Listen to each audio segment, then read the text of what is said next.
عباس ہے، اب رختوں پہ زخم کھا چکے، آنکھ میں تیر لگا ہے۔ جب عباس نے آنکھ سے تیر نکالنے کے لیے اپنے سر کو جھکانا چاہا، کسی ظالم نے ایسا وار کیا، عباس کا سر زخمی ہو گیا، عباس گھوڑے پہ سنبھالا گیا۔ اے آقا، غلام کی مدد کو آئیے۔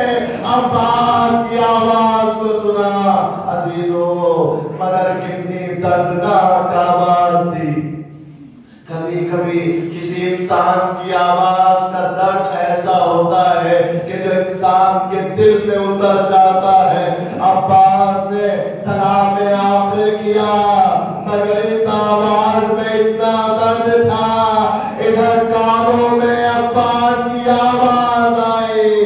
حسین نے کمر کو تھام کے کہا، اے عباس، میری کمر ٹوٹ گئی ہے۔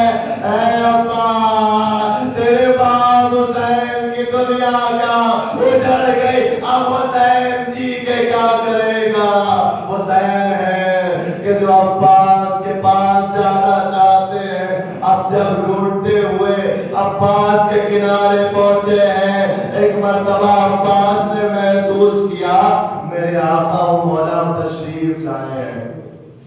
ماں کی اطاعت کا مظہر دیکھیے گا، عباس کا قلب دیکھیے، عباس کی اطاعت کا جذبہ دیکھیے۔ عباس جس کے ہاتھ قلم ہو چکے ہیں مگر تڑپ رہے ہیں۔ میں جانتا ہوں عباس کیوں تڑپ رہے ہیں، اور حسین بھی سمجھ گئے عباس کیوں تڑپ رہے ہیں۔ عجب نہیں عباس کے آقا آپ آئے ہیں، مگر دونوں ہاتھ کٹ چکے۔ عباس آپ کے احترام میں کھڑا نہیں ہو سکتا۔ حسین عباس کے پاس بیٹھے، اے عباس ذرا بتاؤ کوئی آخری تمنا۔ عباس نے کہا آقا، پہلی مرتبہ جب دنیا میں آیا تھا تو آپ کے چہرے کا دیدار کیا تھا، اب دنیا سے جانا ہے، آقا آپ کی زیارت کرنا چاہتا ہوں۔ ادھر عباس نے کہا، حسین نے آنکھوں سے خون کو صاف کیا، عباس کی آنکھ سے تیر نکالا، عباس نے حسین کے چہرے کی زیارت کر لی، مگر حسین نے ایک وصیت عباس سے کی، اے میرے بھائی میری بھی ایک وصیت کو سن لو۔ کہا کیا وصیت ہے؟ کہا اے عباس، ارے جب تک تم زندہ رہے، آج تک تم نے مجھے آقا کہا، آج ایک بار مجھے بھائی کہہ دو۔ ماں کی وصیت یاد آئی آقا، ارے اماں کی وصیت ہے، بھائی نہیں کہہ سکتا۔ کہا عباس میری آخری خواہش ہے۔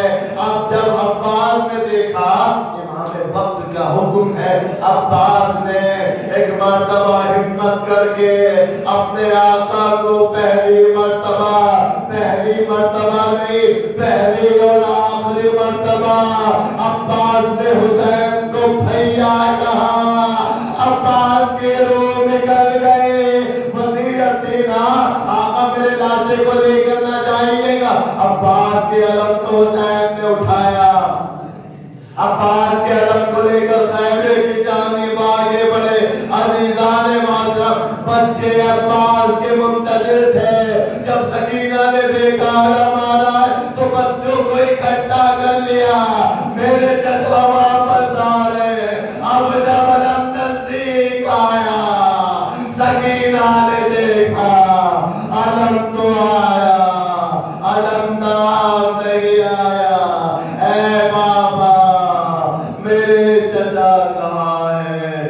اب میں پانی نہیں مانگوں گی، میرے چچا کو بلا دو۔ سیعلم الذین ظلموا أي منقلب ينقلبون إنا لله وإنا إليه راجعون رضا بقضائه وتسليما لأمره لا معبود سواك يا غياث المستغيثين۔ پروردگار لباس محمد وآل محمد کا ہماری اس مختصر عبادت کو اپنی بارگاہ میں قبول فرما۔ پروردگار جس مرحومہ کے لیے اس مجلس کا انعقاد کیا گیا ہے اس مرحومہ کے درجات کو بلند و بالا فرما۔ پروردگار مرحومہ کے گناہان کبیرہ و صغیرہ کو معاف فرما۔ مرحومہ کے لیے قبر کی منزل کو برزخ کی منزل کو آسان فرما۔ پروردگار نواز محمد و آل محمد کا مرحومہ کے پسماندگان کو صبر جمیل عطا فرما۔ پروردگار مرحومہ کے پسماندگان کو خانوادے والوں کو زیادہ سے زیادہ کال خیر کرنے کی توفیق عطا فرما۔ پروردگار جو بھی اس دنیا سے رخصت ہو چکے ہیں، جو مومن مومنات اس دنیا سے گزر چکے ہیں، ان سب کی مغفرت فرما۔ پروردگار جو مومنین تیری بارگاہ میں حاضر ہیں، ان کی نیک دعاؤں کو ابوالفضل عباس کے صدقے میں ان کی نیک دعاؤں کو اپنی بارگاہ میں مستجاب فرما۔ ان سب کے گناہان کبیرہ و صغیرہ کو معاف فرما۔ اللہ تمام عالم اسلام میں مسلمانوں کی حفاظت فرما۔